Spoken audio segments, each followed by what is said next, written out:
Hello everyone, welcome back to my channel. कैसे हैं आप सभी? आई होप आप सब अच्छे होंगे। स्टार्ट करते हैं आज का सेशन। आज हम एक बहुत ही प्यारा सा छोटा सा टॉपिक पढ़ने जा रहे हैं, basis and dimension of a vector space. ठीक है, तो देखो होता क्या है, जैसे कि आप नॉर्मली जानते हो कि मान लो वी मेरा कोई भी एक वेक्टर स्पेस है जिसको हम किससे डिनोट करते हैं, इससे। ये हमारा वेक्टर स्पेस है हमारा ओवर द स्टैंडर्ड ऑपरेशन। ठीक है ना, वी हमारा कोई भी एक सेट होता है वेक्टर्स का। ठीक है ना, तो over the standard operation V मेरा कोई भी एक वेक्टर स्पेस है। एक मेरा सेट है एस, है ना, जो कि अगेन आपका क्या है, वेक्टर्स का सेट है, आपका नॉन एम्प्टी सेट है। और ये जो मेरा सेट एस है ना, ये मेरा स्पैन कर रहा है वी को। ठीक है, स्पैन कब करता है आप जानते हो, नॉर्मली जब मैं for any vector belongs to the set V, इसको मैं इन वेक्टर्स के लीनियर कॉम्बिनेशन में लिख सकूं। ठीक है, तो मैं कह पाती हूँ कि एस मेरा स्पैन कर रहा है इस वेक्टर सेट वी को, वेक्टर स्पेस वी को। ठीक है ना, इसमें भी आपकी दो कंडीशन हो जाती हैं। अगर आपकी इसकी value C1 C2 C2 V2 इन सब की वैल्यू आपकी 0 हो जाती है तो हम कहते हैं कि वो आपका क्या होता है। अगर 0 हो जाती है तो हम कहते हैं कि ये आपके लीनियरली इंडिपेंडेंट है। ठीक है ना, और अगर ये वैल्यू 0 नहीं होती तो हम कहते हैं कि वो आपके लीनियरली डिपेंडेंट है। ठीक है ना, इस अब ये इन स्केलर्स की वैल्यू 0 ही होंगी जब भी तो इसकी वैल्यू 0 होगी। स्केलर्स की वैल्यू निकालने के लिए हम कौन सा मेथड लगाते हैं, A x is equal to B, जहाँ पे ए क्या होती है, ये मैट्रिक्स होती है, एक्स क्या होता है, C1 C2 C3 होते हैं, इज इक्वल टू ये। इस मैट्रिक्स को सॉल्व करके हम C1 C2 की वैल्यू निकालते थे और चेक, है ना, चेक करते थे कि लीनियरली इंडिपेंडेंट है या डिपेंडेंट है। ठीक है ना, ऐसा हमने पढ़ा है। ठीक है, तो एस वो सेट मेरा जो स्पैन करे वेक्टर स्पेस वी को और ये आपका लीनियरली डिपेंडेंट हो, तो मैं कहूंगी कि ये जो है ये बेसिस है उस वेक्टर स्पेस वी का। ठीक है, देखो कैसे, वी मेरा एक वेक्टर स्पेस है, एस मेरा एक सेट है वेक्टर्स का, और एस मेरा वेक्टर्स का सेट है जो आपके इस वेक्टर स्पेस वी से ही लिए गए हैं। ठीक है ना, तो ये आपका सबसेट भी हो जाएगा वी का। तो एस मेरा स्पैन करेगा वी को और एस लीनियरली इंडिपेंडेंट होगा, तो मैं बोलूंगी कि एस जो है ये मेरा बेसिस भी है इस वी का। ठीक है ना, ये भी आपको जानते हो कि एटलीस्ट एक सॉल्यूशन कब होता है, सॉल्यूशन निकालने के लिए डिटरमिनेंट 0 के बराबर नहीं होना चाहिए, है या नहीं? क्योंकि अगर बहुत सारे सॉल्यूशंस होते हैं तो डिटरमिनेंट 0 के बराबर होता है। एटलीस्ट एक सॉल्यूशन होता है, यूनिक सॉल्यूशन होता है, तो आपका डिटरमिनेंट 0 के बराबर नहीं होता है, वो इन्वर्टिबल मैट्रिसेस बन जाती है। ऐसा आप पीछे पढ़ चुके हैं वीडियोस में। ठीक है, तो आज का टॉपिक हमारा बेसिस है। पहला टॉपिक तो हम जानते हैं कि वी कोई भी एक वेक्टर स्पेस है, एस मेरा कोई भी एक सेट है वेक्टर्स का, S is again a subset of V. ठीक है, तो एस मेरा स्पैन अगर कर रहा है वी को और एस लीनियरली इंडिपेंडेंट है, ठीक है, तो मैं कहूंगी कि एस जो है ये मेरा बेसिस है ऑफ वेक्टर स्पेस वी। कैसे? ठीक है, अब जैसे स्टैंडर्ड बेसिस की बात करते हैं, जैसे कि R3 वेक्टर, R3 स्पेस, आपका R3 वेक्टर स्पेस है तो उसके स्टैंडर्ड बेसिस क्या होंगे? ठीक है ना, तो देखो सिमिलरिटी सी बात है, देखो R3 है तो ट्रिपलेट फॉर्म बनेगी, यहाँ पे आपकी ट्रिपलेट फॉर्म बनेगी। तो इसका बेसिस क्या होता है, एक बार 1 यहाँ रख दो, एक बार 1 इस पोजीशन पे रख दो और एक बार 1 इस पोजीशन पे रख दो। ये एक याद करने का तरीका है, ये आपका एक स्टैंडर्ड बेसिस होता है इस R3 का। तो मतलब एक तरीके से एस जो होगा मेरा इसका बेसिस वो 1 0 0, एक आपका होगा 0 1 0, कॉमा एक होगा 0 0 1। ठीक है, तो ये एस सेट होगा, तो ये मेरा बेसिस होगा R3 स्पेस का। आप चाहे इन वेक्टर्स से आप लीनियर कॉम्बिनेशन बना लें, वो भी कंडीशन सेटिस्फाई करेगा और ये आपका लीनियरली इंडिपेंडेंट भी निकलेगा। हर एक स्केलर की वैल्यू आप देख सकते हो इन वेक्टर से ही 0 निकल रही है नहीं।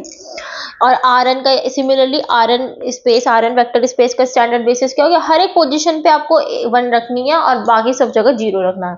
भाई जैसे कि R4 है, एक बार यहाँ 1 रख दे, एक बार यहाँ 1 रख दे, एक बार यहाँ 1 रख दे, एक बार यहाँ 1 रख दे, बाकी सब जगह आपने 0 कर दिया। ये R4 का होगा। सिमिलरली nth का होगा तो वो n तक सिमिलरली ऐसे रिपीट होता चला जाएगा। ठीक है ना, m क्रॉस n की कोई मैट्रिक्स है मान लो, उसका स्टैंडर्ड बेसिस क्या होगा, जैसे मान लो फॉर एग्जांपल 2 क्रॉस 2 की मैट्रिक्स है, तो आप हर पोजीशन पे एक बार 1 रखें, यहाँ रखा, एक बार यहाँ रखा, एक बार यहाँ रखा, तो ये इसका क्या होगा, बेसिस होगा। सिमिलरली पॉलिनोमियल है तो उसका बेसिस क्या होता है भाई, भाई एक पॉलिनोमियल में आपका एक कांस्टेंट होता है, एक्स होता है, x square, x cube, x की power 4, similarly up to x की पावर एन तक जाता है। तो ये अगर जैसे मान लो थ्री डिग्री का पॉलिनोमियल का इसको स्टैंडर्ड बेसिस निकालना है तो वो कैसे होगा, पहले कांस्टेंट, फिर एक्स स्क्वायर, फिर एक्स, ये इसका क्या होगा, स्टैंडर्ड बेसिस होगा। ठीक है, अब हम मान लेते हैं ये तो स्टैंडर्ड बेसिस है। अब हमें मान लो कोई R2 हमारा कोई एक वेक्टर स्पेस है, उसका एस हमें एक सेट दे रखा है जिसमें दो वेक्टर्स है, क्योंकि इसमें तो आपका ऑर्डर्ड पेयर ही होगा, क्योंकि जब R2 स्पेस से लिया गया तो ऑर्डर्ड पेयर्स होंगे। एस में C1 V2 दो वेक्टर्स हैं जो आपके इस ऑर्डर्ड पेयर में हमें गिवन है कि ये नॉन स्टैंडर्ड बेसिस की बात करें, क्वेश्चन में गिवन है कि इसका एक बेसिस ये है, इसको प्रूव करके दिखाना है हमें। तो देखो प्रूव करने के लिए हम क्या करेंगे, हम इसको ये दिखा देंगे कि ये स्पैन कर रहा है R2 स्पेस को, और दूसरा क्या कि ये लिनियरली इंडिपेंडेंट है। ठीक है, तो देखो इस स्पैन कैसे करेगा, जैसे कि मान लो 4 कोई भी एक वेक्टर है मेरा u, जिसका ऑर्डर पे u1 u2 है, तो ये मेरा R2 स्पेस में बिलोंग करेगा। तो इस u को मैं इस ऐसे लीनियर कॉम्बिनेशन में लिख पाऊंगी C1 V1 and C2 V2। ठीक है ना, जब कंपैरिजन करा तो इस तरीके से आ गया। ठीक है ना, अब जब आप इस इक्वेशन को, अब देखो आपको तो इसकी वैल्यू निकालनी है या नहीं। अब आप देख सकते हो, इसको पहले मैट्रिक्स की फॉर्म में लिखो। इसको मैट्रिक्स की फॉर्म में कैसे लिखोगे भाई, ये क्या, व्हाट इज दिस, ये हाँ ये C1 है, ये कभी तो नीचे छोड़ो क्या है, ये U1 U2 ऐसे लिखा हुआ है। ठीक है ना, तो आप यहाँ देख सकते हो कि जब मैं इसको मैट्रिक्स की फॉर्म में लिखूंगी तो ये कुछ इस तरीके से आएगा, U1 U2। ठीक है, यहाँ पे C1 का कोफिशिएंट 1 है, यहाँ पे C1 का कोफिशिएंट 1 है, यहाँ पे C2 का कोफिशिएंट 1 है, और यहाँ पे इसका -1 है। तो आप देख सकते हो इसको। अब देखो हमारे पास इनकी वैल्यूज नहीं है, तो हम सिर्फ इतना ही पता लगा सकते हैं डिटर्मिनेंट निकाल के कि इसके किस तरीके के सॉल्यूशन एग्जिस्ट करेंगे। आप इसका डिटर्मिनेंट निकालो, तो -1 तो डिटर्मिनेंट तो देखो इसका 0 के बराबर नहीं आ रहा, 0 के बराबर नहीं आ रहा, इसका मतलब ये मैट्रिक्स कैसे है, इनवर्टिबल मैट्रिक्स है। ठीक है ना, तो इसका जो भी कोई सॉल्यूशन होगा वो आपका इस फॉर्म में, अगर आपकी कोई क्वेश्चन होती है तो उसके सॉल्यूशंस क्या होते हैं, ए इनवर्स बी। तो मतलब इसका क्या है, एक यूनिक सॉल्यूशन एग्जिस्ट करेगा। ठीक है ना, इतना हमें पता चल गया। तो मतलब क्या है कि किसी भी वैल्यू के लिए यू की वो एक यूनिक सॉल्यूशन एग्जिस्ट करेगा। तो इसका मतलब क्या है, लीनियर कॉम्बिनेशन में हम इसको रिप्रेजेंट कर पा रहे हैं, तो इसका मतलब क्या है, ये स्पैन करेगा R2 को। अगेन अगर ये लीनियरली इंडिपेंडेंट होगा, लीनियरली इंडिपेंडेंट होने के लिए कंडीशन क्या है कि C1 V1 C2 V2 आपके 0 के बराबर हो जाएंगे। तो इसका मतलब C1 C2 भी आपका 0 के बराबर हो जाएगा, यहाँ पे C1 माइनस के C2 भी आपका 0 के बराबर हो जाएगा। आप यहाँ से देख सकते हो, दोनों इक्वेशन को सॉल्व करोगे आपको यहाँ से जो है, आप इसको मैट्रिक्स से भी ना करो, माइंड में भी आप सोल्व कर सकते हो। काटोगे twice C1 is equal to 0, C1 की वैल्यू 0 तो C2 की वैल्यू, तो यहाँ पे आपके स्केलर्स की वैल्यू 0 होगी। इसका मतलब क्या, ये लीनियरली इंडिपेंडेंट भी है। तो ये दोनों कंडीशन सेटिस्फाई हो गई, तो इसका मतलब क्या, S क्या, ये एक, हाँ ये एक बेसिस है R2 का। ठीक है ना, अब देखो यूनिकनेस क्या होती है of basic representation of any vectors, जैसे कि ये थ्योरम होती है। ठीक है ना, जैसे मान लो S मेरा एक सेट है वेक्टर्स का, ये बेसिस है मेरा किसी एक वेक्टर स्पेस V का। तो कोई भी वेक्टर ले लो आप V में, उसको मैं लिख पाऊंगी in one and only one way as a linear combination of vectors in S। मतलब मान लो कि S मेरा एक सेट है V1 V2 V3। ठीक है ना, ये जो वेक्टर्स हैं ये आपके इस वेक्टर स्पेस V से ही लिए गए हैं, मतलब क्या सब सेट है मेरा V का। ठीक है, तो कोई भी वेक्टर अगर मेरा है, देन एवरी वेक्टर इन V, कोई भी, जैसे मान लो मैंने एक वेक्टर ले लिया U जो आपका V से बिलोंग करता है, तो ये जो वेक्टर है it can be written in one and only one way as a linear combination. एक ही तरीके से लिख पाओगे आप इसको लीनियर कॉम्बिनेशन में। मतलब समझ, जैसे कि U है, इसको मैं C1 V1 C2 V2 C3 V3, तो ये इस वेक्टर का एक यूनिक ही रिप्रेजेंटेशन होगा इन वेक्टर्स की सहायता से, लीनियर कॉम्बिनेशन। ऐसा नहीं कि C1 की आपको 2 वैल्यू मिल जाएंगी भाई, जैसे यहाँ पे आपकी C1 की वैल्यू मान लो आपकी 2 आ गई, C2 की वैल्यू आपकी 4 आ गई, C3 की वैल्यू आपकी 5 आ गई, तो एक रिप्रेजेंटेशन तो यही हो जाएगा। CU की वैल्यू मैं एग्जांपल के तौर पर बता दूं, 2V1 प्लस के 4C2 प्लस के 5V3। ठीक है ना, तो ऐसा नहीं कि C1 की 2 वैल्यू आ गई, C2 की 2 वैल्यू आ गई, C3 की 2 वैल्यू आ गई, तो 2 रिप्रेजेंटेशन हो जाएंगे एक ही वेक्टर के, ऐसा नहीं है। यूनिक ही रिप्रेजेंटेशन होगा लीनियर कॉम्बिनेशन का इन वेक्टर्स से। ठीक है ना, प्रूफ भी देखते हैं कैसे। मान लो एस मेरा एक बेसिस है जो मेरा स्पैन भी करेगा वी को, और एस मेरा क्या है, लीनियरली इंडिपेंडेंट भी है, ठीक है। तो अब क्योंकि स्पैन एस करेगा तो वी स्पैन करेगा मेरा एस को, तो मान लेते हैं फॉर एग्जांपल एक v मेरा कोई भी एक वेक्टर है, ठीक है ना, जो हमने किससे लिया है, देखो ऐसा है, देखो जब आपका v आपका सॉरी जब आपका s जो है ये स्पैन करता है, जब आपका v सेट को s मेरा स्पैन करता है v सेट को, तो जो वेक्टर मेरा v के अंदर है, भाई मान लो v मेरा कोई भी वेक्टर है जो इस वेक्टर स्पेस v में है, तो इस v को भी तो मैं इस x के इन वेक्टर्स के लीनियर कॉम्बिनेशन में लिख सकती हूँ ना। वही चीज है कि मान लो v मेरा कोई एक वेक्टर है जो मेरा वेक्टर स्पेस v में है, और क्योंकि ये स्पैन कर रहा है इस v को, तो ये वेक्टर भी जो है मैं इन वेक्टर्स के लीनियर कॉम्बिनेशन में इस तरीके से लिख सकती हूँ, ठीक है ना। अब क्योंकि देखो हमें तो प्रूफ करना है कि यूनिक रिप्रेजेंटेशन होगा किसी भी एक वेक्टर का। अगर आप एस में जो आपको वेक्टर्स गिवन है उस वेक्टर, कैसे बोलूं मैं मतलब जैसे मान लो कोई एक, मतलब कोई भी एक वेक्टर है आपका जो आपने वेक्टर स्पेस वी से लिया है, उस वेक्टर को आपको एस में गिवन वेक्टर्स के लीनियर कॉम्बिनेशन में लिखना है, तो वो एक यूनिक ही लीनियर कॉम्बिनेशन होगा। तो हम मान के चल रहे हैं कि दो लीनियर कॉम्बिनेशन बन रहे हैं, एक में वेरिएबल मैंने c1 v1 ले लिया और एक में मैंने b1 करके वेरिएबल ले लिया, ठीक है ना। दोनों को आप क्या करो, सब्ट्रैक्ट करो, दोनों को आप सब्ट्रैक्ट करोगे तो v माइनस v ये आपको जीरो वेक्टर दे देगा, ठीक है, is equal to c1 minus b1 b c2 minus b2, इस तरीके से लिख दोगे। जब सब्ट्रैक्ट करेंगे दो वेक्टर्स को तो v1 का कोफिशिएंट सब्ट्रैक्ट हो जाएगा, v2 का कोफिशिएंट आपस में सब्ट्रैक्ट, इस तरीके से हो जाएगा। अब v माइनस v आपका एक जीरो वेक्टर मिल जाएगा। तो आप यहाँ से देख सकते हो कि ये जीरो के वेक्टर के इक्वल आ गया, तो इसका मतलब कि ये सारे कोफिशिएंट जीरो के, जीरो वेक्टर का मतलब ही क्या होता है, जीरो वेक्टर है। अब क्योंकि जीरो वेक्टर है तो ये आपका इस तरीके से तो लिखेंगे, n टाइम्स लिखेंगे हम इनको इस तरीके से, ठीक है ना, is equal to c1 minus के v1 तो ये कोफिशिएंट इसके बराबर होगा, c2 माइनस b2 इसके बराबर होगा, तो ये सब बराबर हो गए भाई, c1 माइनस b1 भी बराबर हो गया, इसका मतलब c1 b1 बराबर ही है, मतलब ये रिप्रेजेंटेशन यूनिक ही है, ठीक है ना।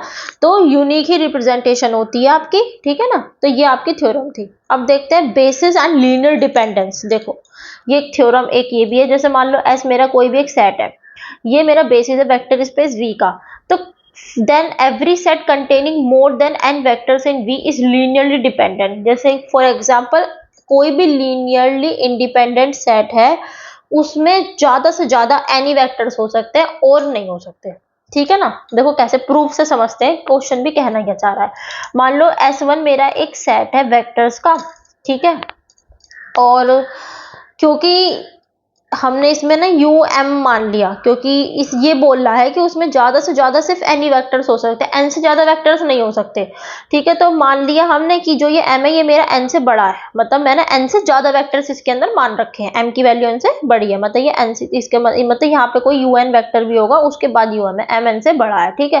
तो S1 एक सेट माना मैंने वेक्टर्स का जिसमें एन से ज्यादा वेक्टर्स हैं आपके, ठीक है। और ये जो सेट एस है ये आपको स्पैन कर रहा है इस वेक्टर स्पेस V को। अब देखो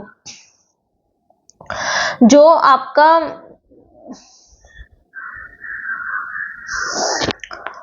अब देखो हमें क्वेश्चन में तो गिवन है कि जो सेट S है हमारा, ये हमारा बेसिस है वेक्टर स्पेस V का, हमने S1 सेट अलग से मान लिया जिसमें n से ज्यादा वेक्टर्स है। अब क्योंकि इस S जो है ये स्पैन कर रहा है V को, तो कोई भी एक वेक्टर होगा उसको मैं इस फॉर्म में लिख पाऊंगी।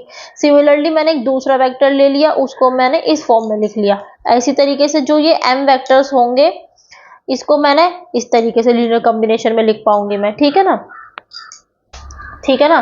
क्योंकि देखो हमें प्रूफ क्या करना है कि S मेरा एक बेसिस गिवन है ऑलरेडी किसी एक वेक्टर स्पेस V का, ठीक है। अब मान लो कोई एक अनदर सेट है जिसमें n से ज्यादा वेक्टर्स हैं, तो ये जो वेक्टर्स हैं, ये जो मेरा एक सेट मैंने अपनी तरफ से S1 माना है जिसमें n से ज्यादा वेक्टर्स हैं, ये भी मेरे वेक्टर स्पेस V से ही लिए गए, मतलब सबसेट ही है ये भी V का, ठीक है ना, क्योंकि ये जो वेक्टर्स हैं ये भी इस वेक्टर स्पेस V से ही लिए गए हैं। तो ये जो मेरा सेट होता है ना ये लीनियरली डिपेंडेंट होगा, ये हमें प्रूव करना है, ठीक है ना। या फिर आप उल्टा भी कह सकते हो कि अगर कोई लीनियरली इंडिपेंडेंट सेट है तो उसमें ज्यादा से ज्यादा सिर्फ n ही वेक्टर्स होंगे, ठीक है। तो मैंने एक सेट S1 मान लिया जिसमें n से ज्यादा सेट n से ज़्यादा वेक्टर्स हैं, ठीक है, क्योंकि इस s जो ही मैंने स्पैन कर रहा है v को, तो अब आप देख सकते हो कि u1 u2 ये जो मेरे वेक्टर्स हमने इस सेट s1 में माने थे जिसमें n से ज़्यादा नंबर ऑफ वेक्टर्स हैं, तो ये भी तो वेक्टर स्पेस v से ही लिए गए थे, s1 भी तो एक सबसेट था आपका v का, ठीक है। तो इन वेक्टर्स को भी मैं इन वेक्टर्स के लीनियर कॉम्बिनेशन में लिख पाऊंगी क्योंकि s मेरा स्पैन कर रहा है v को, तो इन वेक्टर्स को लीनियर कॉम्बिनेशन में हम इस तरीके से लिख देंगे, ठीक है। वेरिएबल आप अपने हिसाब से कोई भी डिफाइन कर सकते हैं सिंप्लिसिटी के लिए। उसके बाद क्या हुआ कि मान लो,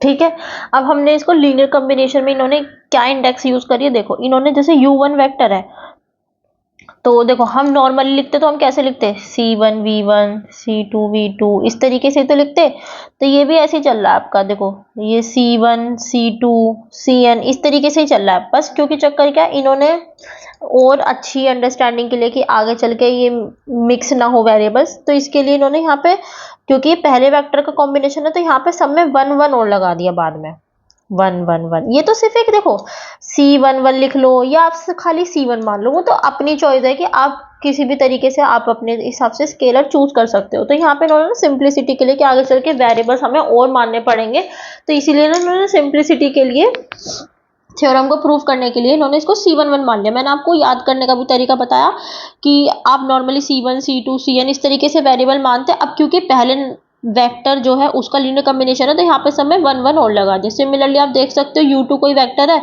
तो इसके लिए भी आप जैसे C1 C2 Cn इस तरीके से स्केलर्स मानते हैं। अब ये क्योंकि सेकंड वेक्टर का लीनियर कॉम्बिनेशन है, तो यहाँ पे सबने आपने बाद में 2 2 लगा दिया, ठीक है ना। तो ये स्केलर की एक तरीके से बेसिक रिप्रेजेंटेशन है फॉर इजीली कि हम प्रूव कर सकें थ्योरम को। इसी तरीके से इन्होंने ये मान लिया। अब देखो, अब आप देख सकते हो कि ये सेट हमारा लीनियरली डिपेंडेंट होना चाहिए, ठीक है ना। अब मान लो कि ये मेरा लीनियरली इंडिपेंडेंट है, लीनियरली इंडिपेंडेंट अगर ये सेट है तो मेरा, तो फिर तो ये सारा k1 अगर कोई स्केलर है मेरा, तो k1 u1 k2 u2 ये सब मेरा 0 के बराबर होगा। अब हमें इसको यही प्रूव करना है कि लीनियरली डिपेंडेंट है। लीनियरली डिपेंडेंट के लिए क्या करना होगा कि k1 k2 से लेके km तक ये जितने भी मेरे वेरिएबल्स हैं, इसमें से एक भी नॉन जीरो अगर आ जाता है तो मैं कह दूंगी कि ये लीनियरली डिपेंडेंट है, ठीक है ना। लीनियरली इंडिपेंडेंट कब होगा, जब इसकी वैल्यू 0 होगी। अगर इसमें से एक स्केलर की वैल्यू मेरी जीरो नॉन जीरो आ जाती है, तो मैं कह दूंगी कि मेरा लीनियरली डिपेंडेंट है सेट, ठीक है ना। तो अब कैसे करते हैं, देखो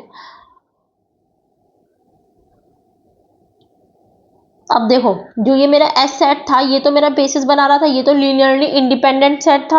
अब क्योंकि लीनियरली इंडिपेंडेंट सेट था, तो यहाँ पे आप देख सकते हो d1 मेरा कोई एक वेरिएबल, मैं अनदर वेरिएबल मान रही हूँ, तो अगर ये लीनियर जो d1 v1 d2 v2 ये सब आपस में 0 होंगे, ठीक है ना। जहाँ पे ये जो d1 है मेरा वेरिएबल, ये जो मेरा d1 वेरिएबल है, इसको मैंने di से रिप्रेजेंट कर दिया, ठीक है ना। तो जहाँ पे जो मेरा d1 वेरिएबल है, ये जो हमने ये c वाले स्केलर माने थे, यहाँ पे जो k वाला स्केलर माना था, इन दोनों का ही मान लो एक तरीके से ये प्रोडक्ट है, ठीक है ना, जो जो मेरा d वेरिएबल है, ठीक है ना।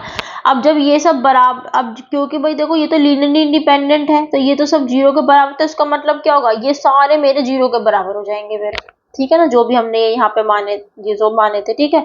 अब आप देख सकते हो कि देखो हमारे पास ये क्या है, n इक्वेशंस है, देखो c1 c2 से लेके cn तक ये n इक्वेशंस है m वेरिएबल में, ठीक है ना। k1 k2 km वेरिएबल में n इक्वेशंस है, होमोजीनियस इक्वेशंस है, क्योंकि सब इक्वल टू जीरोस है, तो इनके इनफाइनेटली मैनी सॉल्यूशंस होंगे। क्यों, क्योंकि हमारे पास इक्वेशन कम है, क्योंकि हमने m की वैल्यू n से बड़ी मानी थी ना, तो इक्वेशंस हमारे पास कम है, वेरिएबल ज्यादा है। तो ऐसी सिचुएशन में ये थ्योरम भी होती है कि जब आपके पास एक होमोजेनियस सिस्टम हो जिसमें इक्वेशन तो कम हो वेरिएबल से, तो उसके इनफाइनेटली मैनी सॉल्यूशंस होते हैं, ठीक है ना। इनफाइनेटली मैनी सॉल्यूशंस होंगे तो इसका मतलब क्या है कि वो लीनियरली डिपेंडेंट होगा, मतलब कि इसकी जो वैल्यू है वो 0 के बराबर है, तो इसमें इसका एक ना एक, मतलब ये जो हमने माना था कि लीनियरली इंडिपेंडेंट है, इसमें एक इसका नॉन जीरो सॉल्यूशन एग्जिस्ट करेगा, ठीक है ना। इनफाइनेटली मैनी सॉल्यूशन होंगे, एटलीस्ट एक तो नॉन जीरो सॉल्यूशन एग्जिस्ट करेगा ही, तो इसका मतलब एस मेरा कैसा हो गया, लीनियरली डिपेंडेंट हो गया, ठीक है ना। ये di की वैल्यू इस तरीके से कि आप d1 की वैल्यू लोगे तो ये c 1 देखो आप इस तरीके से आप आई की वैल्यू रखो ना यहाँ पे। जब आप मान लो आई की वैल्यू आपने 1 रखी तो D1 की वैल्यू क्या आ जाएगी यहाँ से C11 K1 plus C12 K2 इस तरीके से आएगी। ये मतलब कि ये जो D1 है ये क्या माना है इन्होंने C11 K1 C12 K2 C11 ये वाला वेरिएबल K1 इस मतलब इसका इससे multiply C12 K2 C13 K3 है ना।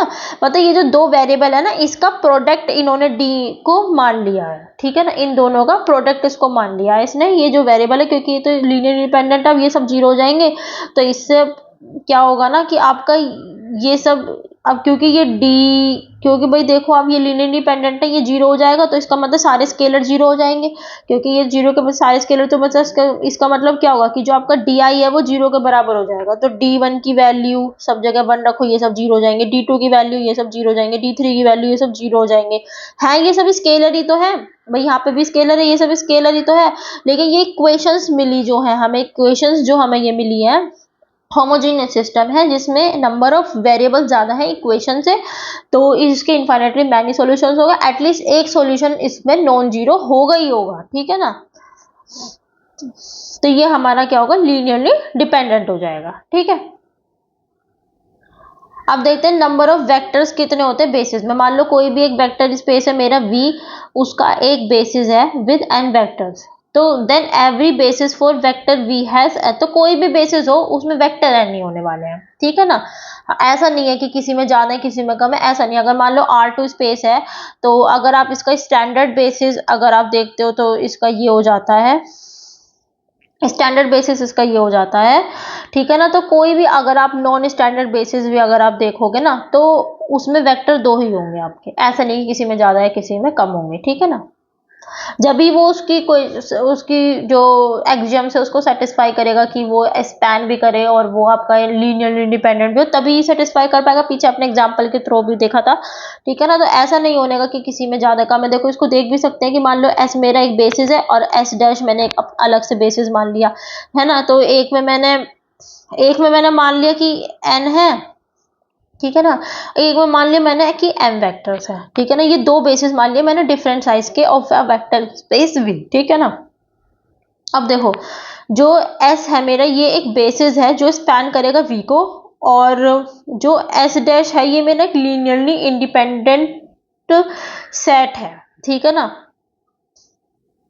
मैंने मान लिया कि एक बार मैंने मान लिया कि S बेसिस है, ये मेरा एक लीनियरली इंडिपेंडेंट सेट है, ठीक है ना। अब तो फिर अब देखो लीनियरली इंडिपेंडेंट सेट है तो इसका मतलब क्या होगा कि m की वैल्यू n से तो कम ही होगी। भाई हमने पीछे एक थ्योरम पढ़ी तो थी कि अगर हमारा s कोई भी एक बेसिस है of a vector space V और कोई एक अनदर सेट है मेरा जो कि लीनियरली डिपेंडेंट है तो उसमें n से ज्यादा वेक्टर्स नहीं हो सकते। अब क्योंकि लीनियरली इंडिपेंडेंट है तो इसमें n से ज्यादा वेक्टर्स हो सकते हैं, था या नहीं।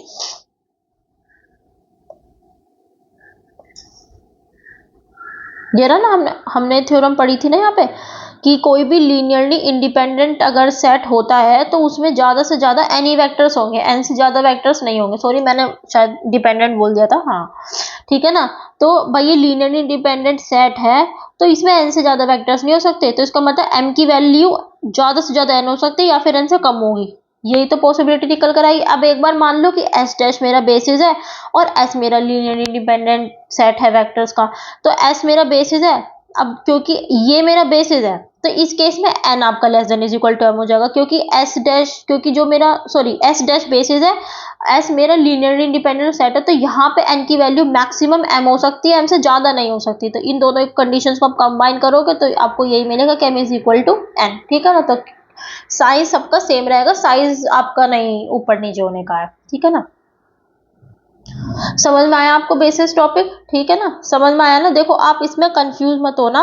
देखो ये हमारा सिर्फ एक स्केलर को अज्यूम करने का सिर्फ एक तरीका है, ठीक है ना, जिससे हम इजीली इस थ्योरम को प्रूव कर पाए। भाई मैंने आपको पता हम नॉर्मली C1 C2 इस तरीके से हम चूज करते थे स्केलर्स को, यहाँ पे इन्होंने C11 मान लिया, यहाँ पे इन्होंने C21 मान लिया। वो तो इनकी चॉइस है ना, कुछ भी मान सकते हैं। बस आपको समझ में आना चाहिए कि कोई भी आप वेरिएबल आप अपने हिसाब से एज्यूम करें, उसमें कुछ भी नंबरिंग दे, आपको तो थ्योरम प्रूव करनी आनी चाहिए ना सर। तो यहाँ पे मैंने आपको बता भी दिया इन्होंने किस तरीके से देखो लिया कि u c1 c2 इस तरीके से इन्होंने वेरिएबल्स। अब देखो यहाँ पे n स्केलर्स है, ये c1 c2 cn, इसका मतलब क्या है, ये n स्केलर्स है, ठीक है ना, n स्केलर्स है इस u1 वेक्टर के लीनियर कॉम्बिनेशन रिप्रेजेंटेशन के, ठीक है ना। तो यहाँ पे इन्होंने बस पहचानने के लिए कि ये c1 किसका, भाई ऐसा बताओ दूसरा वेक्टर लेते तो यहाँ पे c1 थोड़ी लेते, फिर यहाँ पे इनको c डैश लेना पड़ता, भाई यहाँ c1 c2, यहाँ पे फिर इनको अलग वेरिएबल लेना पड़ता है, यहाँ a लेना पड़ता है, यहाँ b लेना पड़ता है, c लेना पड़ता है, तो बहुत सारे वेरिएबल्स हो जाते हैं, है या नहीं। तो एक ही वेरिएबल कंसिडर कर लिया, उसी में ही नंबरिंग दे दी, भाई आपकी मर्जी है, आप a b c d इतने सारे वेरिएबल चूज कर लो, या फिर आप a1 a2 a3 इस तरीके से वेरिएबल चूज कर लो। भाई यहाँ पे भी तो हम क्या करते, भाई मैं यहाँ पे भी तो ले सकती थी a b c, फिर यहाँ पे मैं d e f इस तरीके से भी ले सकती हूँ, तो कितने सारे वेरिएबल हो जाते, थ्योरम प्रूव करने में दिक्कत हो जाती, वेरिएबल वेरिएबल ही दिखाई देते रहते बस, है या नहीं। तो जब भी तो हम c1 c2 c3 इस तरीके से मान लेते हैं। अब इन्होंने इसी की पहचान के लिए कि c1 ये किसका स्केलर है, ये u1 वेक्टर का स्केलर है ना, u1 वेक्टर की जो लीनियर कॉम्बिनेशन है उसका ही एक स्केलर है, तो इसके लिए इन्होंने लास्ट में सब में 1 1 लगा दिया, ठीक है ना। ऐसे ये u2 वेक्टर है, तो c1 c2 स्केलर जो हम मानते हैं सिमिलर वही रहने दिया, लास्ट में 2 लगा दिया, इससे समझ में आ जाएगा c12 इसका मतलब क्या है, ये पहले वेक्टर का स्केलर है, सॉरी मतलब कि जो ये v1 है ये इसका स्केलर है, और वैसे किसकी रिप्रेजेंटेशन है, दूसरे वाले वेक्टर की, समझ रहे हो ना। इसका मतलब ये है c12 का मतलब क्या हो जाएगा, v1 वेक्टर का स्केलर है ये, जो आपका सेट s में था, और रिप्रेजेंटेशन की बात करें तो ये दूसरे वेक्टर की रिप्रेजेंटेशन है जो आपके सेट S1 में थी, S है, ठीक है ना। तो ये एक तरीका है बस इनका रिप्रेजेंटेशन का। अब क्योंकि हमें ये प्रूव करना था कि ये सेट लीनियरली इंडिपेंडेंट है, लीनियरली इंडिपेंडेंट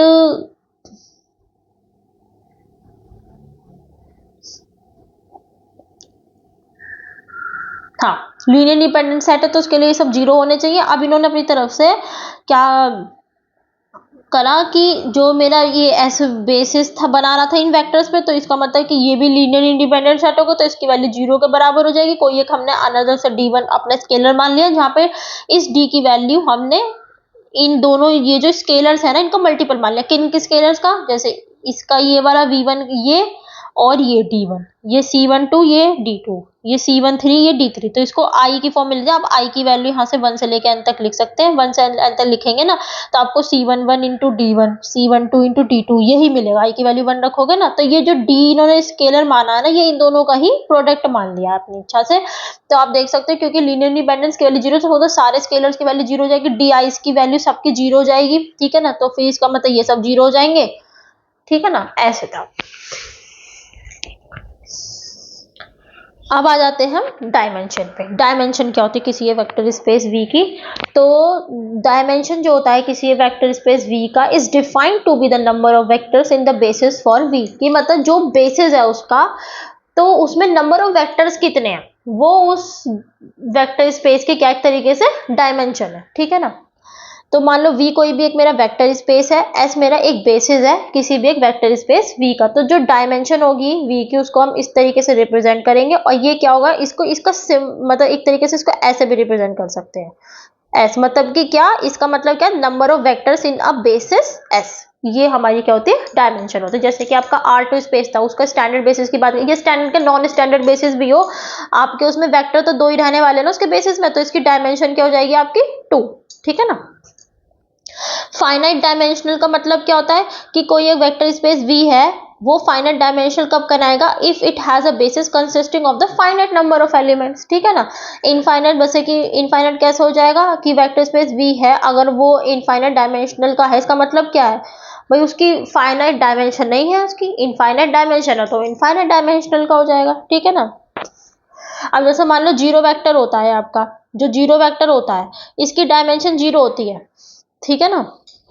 अब कोई वेक्टर स्पेस है V ऑफ जो डिफाइंड है आपका Rn स्पेस में, तो उसकी डायमेंशन क्या हो जाएगी n, क्योंकि उसका जो बेसिस होगा उसमें भी एनी वेक्टर्स होंगे, ठीक है ना। अब जैसे अब दूसरी चीज क्या है, जैसे मान लो एक डायमेंशन है हमारी किसी वेक्टर की वो n है, कोई भी एक सेट ऐसे जो आपका सबसेट है किसी वेक्टर स्पेस वी का, जो कि आपका स्पैन भी कर रहा है वी को, आपका लीनियर इंडिपेंडेंट सेट है। मतलब सिम बेस कहने का मतलब क्या है कि एस मेरा बेसिस है इस वेक्टर स्पेस वी का, है ना, बेसिस है, तो इसकी डायमेंशन क्या हो जाएगी, एन हो जाएगी, ठीक है ना। अब देखो, अगर ये बेसिस होगा तो इस ये जो डायमेंशन है इस वेक्टर स्पेस की वो क्या हो जाएगी आपकी, एन हो जाएगी, ठीक है ना। अगर ये एक सिर्फ एक स्पैनिंग सेट होगा, अगर एस मेरा एक स्पैनिंग सेट है सिर्फ, तो इसकी जो डायमेंशन होगी वो क्या हो जाएगी, एन से बराबर या इसके ग्रेटर हो जाएगी। और अगर ये लीनियरली इंडिपेंडेंट सेट है तो इसकी जो डायमेंशन है वो एन से लेस देन इक्वल टू हो जाएगी, ठीक है ना। ठीक है, क्योंकि देखो अगर मेरा एस कोई एक बेसिस है मेरा आर एन स्पेस में, तो उसके अंदर एन ही वेक्टर्स तो होंगे, क्योंकि आप सब जगह एक जगह इस जगह वन लिखोगे, एक जगह इस जगह, तो इस तरीके से इसके एनी वेक्टर्स होंगे तो उसकी डायमेंशन में जाएगी। अगर ये सिर्फ एक लीनियरली इंडिपेंडेंट सेट होगा, तो अभी हमने जस्ट अभी थ्योरम पढ़ी कि अगर मेरा कोई सेट लीनियरली इंडिपेंडेंट है तो उसमें ज्यादा से ज्यादा एन वेक्टर्स हो सकते हैं, एन से ज्यादा वेक्टर्स नहीं हो सकते हैं, ठीक है ना। एन वेक्टर्स मतलब उसके बेसिस में तो एनी वेक्टर्स होंगे। उस अगर कोई लीनियरली इंडिपेंडेंट सेट है तो उसमें आपके बेसिस के बराबर या बेसिस से कम ही वेक्टर्स होंगे, उससे ज्यादा नहीं हो सकते। तो इसका मतलब एन या एन से कम ही इसमें इसकी आपकी डायमेंशन रहने वाली, क्योंकि इसमें एन या एन से कम ही इसमें वेक्टर्स रहेंगे, ठीक है। अगर स्पैनिंग सेट है, स्पैनिंग सेट में तो कितने भी वेक्टर्स हो सकते हैं, एन भी हो सकते हैं, एन से ज्यादा भी हो सकते हैं, क्योंकि इसमें तो क्या होगा, जितने भी वेक्टर्स आपके वेक्टर स्पेस वी में बिलोंग करेंगे उन सबका लीनियर कॉम्बिनेशन होगा इसके अंदर, तो है या नहीं। बेशक सबका यूनिक लीनियर कॉम्बिनेशन होगा, लेकिन अगर एन वेक्टर्स है तो एन वेक्टर्स का जो गिवन वेक्टर्स हैं उनमें अगर आप लीनियर कॉम्बिनेशन निकालोगे तो वह एन से ज्यादा कितने भी हो सकते हैं, है या नहीं। तो इस अगर सिर्फ एक ये स्पैनिंग सेट है तो इसमें आपके कितने वेक्टर्स हो सकते हैं, एन भी हो सकते हैं, एन से ज्यादा भी हो सकते हैं, ठीक है ना। अब मान लो कोई भी एक डायमेंशन है मेरी किसी वेक्टर स्पेस वी की, वो एन है, तो और मान लो डब्ल्यू मेरा सब स्पेस है इस वी का, तो जो मान लो कोई वेक्टर स्पेस वी है तो उसकी डायमेंशन एन है, और डब्ल्यू मेरा कोई एक सब स्पेस है उस वेक्टर स्पेस वी का, तो वो जो सब स्पेस होता है ना उसकी डायमेंशन जरूरी नहीं है कि मतलब कि एन एन के बराबर तो हो ही सकती है, एन से कम हो सकती है, एन के बड़ी नहीं हो सकती, क्योंकि जो सब स्पेस होता है वो भी तो एक तरीके से सब, जो डब्ल्यू मेरा सब स्पेस हम बताते हैं वेक्टर स्पेस वी का, एक्चुअल में ये भी तो एक सबसेट ही तो होता है मेरा किसी एक वेक्टर वी का, है या नहीं। तो इसी वजह से इसकी जो डायमेंशन है वो एन के बराबर या एन से कम तो हो सकती है, ज्यादा नहीं हो सकती, ठीक है ना।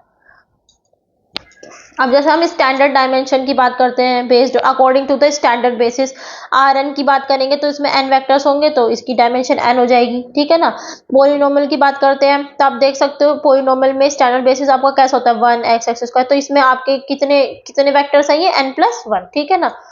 इस तरीके से अब जैसे मान लो कोई भी एक पोलिनोमियल है आपका, ये स्टैंडर्ड बेसिस इसका मतलब जिसकी डिग्री डिफाइंड नहीं है, तो 1 x² समथिंग लाइक दैट है, तो इसकी डायमेंशन इन्फिनिटी हो जाएगी। ये nth डिग्री का पोलिनोमियल था तो इसकी डायमेंशन ये थी, ठीक है ना। ऐसे ही m×n की मैट्रिक्स है, ठीक है ना, m×n की मैट्रिक्स है, तो उसमें उसकी जो डायमेंशन होगी वो एम एन ही होगी, क्योंकि मैट्रिक्स का मतलब क्या होता है, हर एक पोजीशन पे एक जगह 1 रखो और बाकी सब जगह 0, ये तो रहा ना भाई। आई की वैल्यू आप 1 रखो, जे की वैल्यू 1 रखोगे तो A11 की वैल्यू 1 आ जाएगी, ये दैट इज, बाकी अदर एंट्रीज आपकी 0 हो जाएंगी। सिमिलरली फिर आई की वैल्यू आप 1 रखोगे, उसकी वैल्यू 2 रखोगे, तो एक एक करके एंट्री 1 आती चली जाएगी, बाकी सारी एंट्रीज 0 होती चली जाएंगी। तो इसमें भाई m×n उतने ही आपके वो बनेंगे। जैसे कि मैं आपको बता देती हूँ, हम एग्जांपल ले लेते हैं छोटा सा 2x2 मैट्रिक्स का, तो इसकी डायमेंशन क्या होगी, इसकी डायमेंशन होगी ये, इसकी 4 ही तो डायमेंशन बनेंगी, 4 बनेंगी ना, तो मतलब एक तरीके से इन दोनों का प्रोडक्ट तो हो गया, है या नहीं। तो उतनी ही इसकी डायमेंशन हो जाएगी। अब जैसे कि हमें डायमेंशन बतानी है किसी एक सब स्पेस ऑफ R3, R3 मेरा एक वेक्टर स्पेस है, इसका एक सब स्पेस डिफाइंड है हमारे पास W, ठीक है ना। और W है तो W में जो आपके वेक्टर्स होंगे वो ट्रिपलेट फॉर्म में ही होंगे, क्योंकि R3 स्पेस है तो W भी एक का सबसेट होगा इस R3 वेक्टर स्पेस का। C एंड D आपके यहाँ पे रियल नंबर्स है, हमें इसकी डायमेंशन को बताना है कि डायमेंशन कितनी होगी। तो देखो ये मेरा वेक्टर्स मेरे को दिए हुए थे सब स्पेस में D C-K D और C, ठीक है ना। अगर मैं बात करती हूँ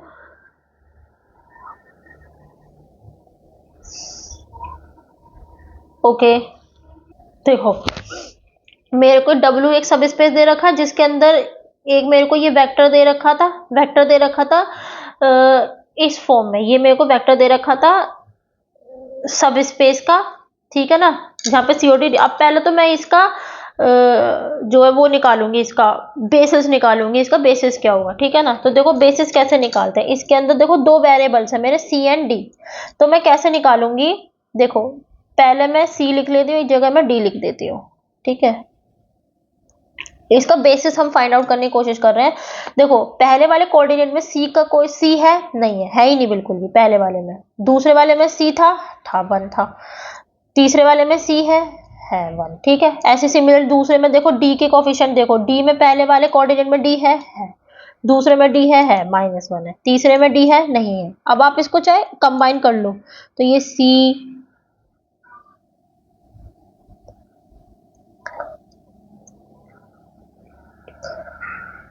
देखो जब आप इसको मल्टीप्लाई करोगे तो ये आपका C यहाँ तो 0 हो जाएगा, ये C हो जाएगा, प्लस के ये कितना हो जाएगा आपका D माइनस D, ये 0 हो जाएगा। जब ऐड करते हैं वेक्टर्स को तो ऐसे तो ऐड करते हैं आपका कि इसकी इसमें एडिशन करा, ठीक है, इसका इसमें एडिशन करा, इसका इसमें, तो बात तो वही पड़ जाती है।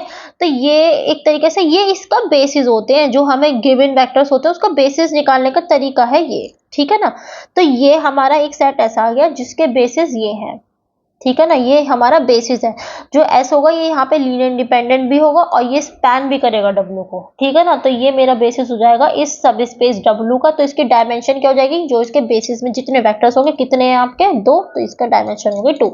आप इसको प्रूव करोगे ना तो ये जो सेट एस होगा ये लीनियर इंडिपेंडेंट भी निकलेगा और ये स्पैन भी करेगा डब्ल्यू को। तो ये बेसिस हो जाएगा सब स्पेस डब्ल्यू का। तो इसकी डायमेंशन क्या हो जाएगी, क्योंकि इसमें 2 वेक्टर्स हैं तो इस वजह से इसकी डायमेंशन हो जाएगी 2, ठीक है ना। सिमिलरली देखो बता दी, जैसे कि आपको एक सब स्पेस दे रखा है W is equal to 2B, B and 0। देखो यहाँ पे आपका V है, B है आपका जो वेरिएबल है, तो B को ही मैं वेरिएबल बनाऊंगी। वैसे भी आप देख सकते हो क्योंकि यहाँ पे 2 वेरिएबल है ना, तो 2 ही वेक्टर निकलने हैं, ठीक है ना, क्योंकि आप लिखोगे तो इनको इसी फॉर्म में ना। और जैसे B है यहाँ पे तो एक ही वेरिएबल है तो एक ही वेक्टर होगा इसका। देखो B लिखोगे तो पहले वाले कोऑर्डिनेट में 2 है B का कोफिशिएंट, दूसरे वाले में 1 है और इसमें नहीं। तो इसका एक ही ये आपका क्या हो जाएगा, इसका बेसिस हो जाएगा जो स्पैन करेगा W को, और ये लीनियर इंडिपेंडेंट भी होगा, ये बेसिस भी होगा, और इसकी डायमेंशन कितनी हो जाएगी आपकी 1। और जो इसका बेसिस क्या होगा, ये बेसिस निकालने का तरीका होता है, ठीक है ना। अब जैसे हम डायमेंशन निकालते हैं सब स्पेस M2 क्रॉस 2 की। देखो मान लो W मेरा M2 क्रॉस 2 की मेरी एक मैट्रिक्स है, कोई भी मैट्रिक्स मान ली मैंने। जनरली W एक सब स्पेस है जिसमें मैट्रिक्स जो इसमें आपके एलिमेंट्स क्या है, A B B C इस तरीके से है, ठीक है ना। हमें क्या निकालना है, W क्या है, be the sub space of all symmetric matrix. Sorry, question given है हमें M2 क्रॉस 2 की एक मैट्रिक्स स्पेस है हमारे पास, और W मेरे एक सब स्पेस है किनका, जो सिमेट्रिक मैट्रिक्स है 2 क्रॉस 2 ऑर्डर की। तो सिमेट्रिक्स मैट्रिक्स क्या होती है, सिमेट्रिक्स मैट्रिक्स का ऑर्डर ऐसे ही तो होता है, उनके जो डायगोनल एलिमेंट्स होते हैं सेम होते हैं सिमेट्रिक मैट्रिक्स के, ठीक है ना। दिस वेरिएबल ये वाला आपका सेम होता है, ठीक है ना। तो ABC आपके ये क्या है, वेरिएबल्स है, मतलब कि स्केलर्स हैं जो आपके रियल नंबर से लिए गए हैं। तो सिमेट्रिक्स मैट्रिक्स आप लोग जानते हो ना, सिमेट्रिक्स मैट्रिक्स का जो फॉर्मेट होता है वो इस तरीके से होता है कि ये दोनों एलिमेंट आपके उसमें बराबर होते हैं वाले। ये प्रिंसिपल डायगोनल जो होता है, प्रिंसिपल डायगोनल एलिमेंट जो होते हैं बराबर होते हैं उसके। तो आप देख सकते हो कि AB, अब इसको हम कैसे लिखेंगे, देखो 3 वेरिएबल है ना, तीनों को लेकर चलो। देखो मैं एक पेज ले लेती हूँ, 1 मिनट रुकना जरा, ठीक है। देखो हमारे पास मैट्रिक्स है ABBC। अब मुझे इसका ना बेसिस निकालना है, इस सब स्पेस का बेसिस। 3 वेरिएबल है, तीनों को लेकर चलेंगे। पहले एक ही बात कर लेंगे, पहले वाले में A है, बाकी में तो है ही नहीं, प्लस B लेंगे, इसमें तो है ही नहीं, इसमें है B, इसमें नहीं है, प्लस C लेकर चलेंगे 0 0 0 1। तो ये इसका बेसिस हो गया, ये जो एलिमेंट हो गए 1, ये एस सेट में आ गए, ये इसका बेसिस हो गया इस सब स्पेस W का। और ये सेट आपका लीनियरली इंडिपेंडेंट भी रहेगा, ठीक है ना। तो इसकी डायमेंशन क्या हो जाएगी 3, ऐसे, ठीक है ना। बेसिस निकालना बहुत आसान है, ठीक है ना।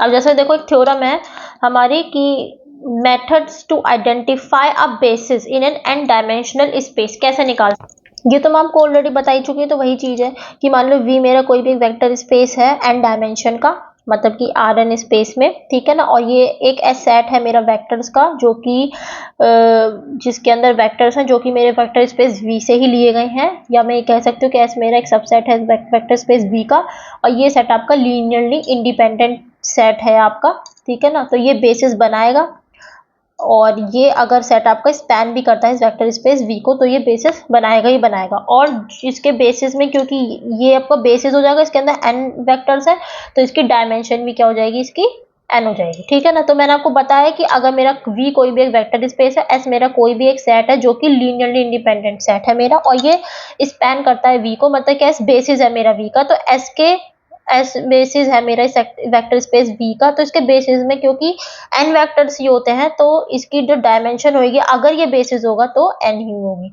अगर ये लीनियरली इंडिपेंडेंट सेट है तो हमने पीछे थ्योरम जस्ट अभी पढ़ी थी कि अगर कोई भी एक सेट है अदर देन बेसिस, मतलब मान लो S मेरा एक बेसिस है, एस है जिसके अंदर n वेक्टर्स है मेरे, और एक S1 सेट है मेरा अलग से अदर देन बेसिस जो कि लीनियरली इंडिपेंडेंट सेट है, तो इसमें बेसिस से ज़्यादा एलिमेंट नहीं हो सकते, तो इसमें n या n से कम ही आपके एलिमेंट्स रहने वाले हैं, तो इसकी डायमेंशन क्या हो जाएगी, less than is equal to n, ठीक है।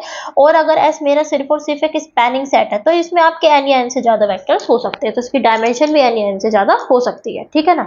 क्योंकि ये जितने भी वेक्टर्स होंगे आपके, for all vectors belongs to vector space V, उन सभी वेक्टर्स को हम इन V1 से लेके n तक के लीनियर कॉम्बिनेशन में उन सबको लिख पाएंगे सभी वेक्टर्स को, तो इसमें आपके n से ज़्यादा भी वेक्टर्स पॉसिबल है, ठीक है। तो ये हम चीज़ पीछे ही पढ़ चुके हैं, तो यहाँ पे आपका बेसिस एंड डायमेंशन टॉपिक आपका खत्म होता है। आई होप आप सबको समझ में आएगा। फिर भी आपको कोई भी अगर डाउट है तो मैं आपके डाउट्स पूरे कर दूंगी, आप मेरे को कमेंट सेक्शन में बता सकते हैं, मैं पूरी कोशिश करूंगी डाउट्स को क्लियर करने के लिए, ठीक है।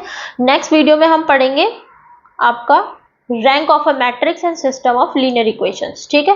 नेक्स्ट वीडियो में हम इनके बारे में पढ़ेंगे। ये भी बहुत अच्छा टॉपिक है, काफ़ी डीप टॉपिक भी है मैं आपको बताऊं तो, क्योंकि इसमें मैट्रिक्स की रैंक कैसे निकाली जाती है उसके बारे में हम सीखते हैं। ये बहुत इंपॉर्टेंट टॉपिक है, बहुत ही ज़्यादा इंपॉर्टेंट टॉपिक है, और बहुत ही ज़्यादा मतलब इसमें दिमाग लगता है, तो ये इसके बारे में हम पढ़ते हैं। So thank you, take care, bye bye.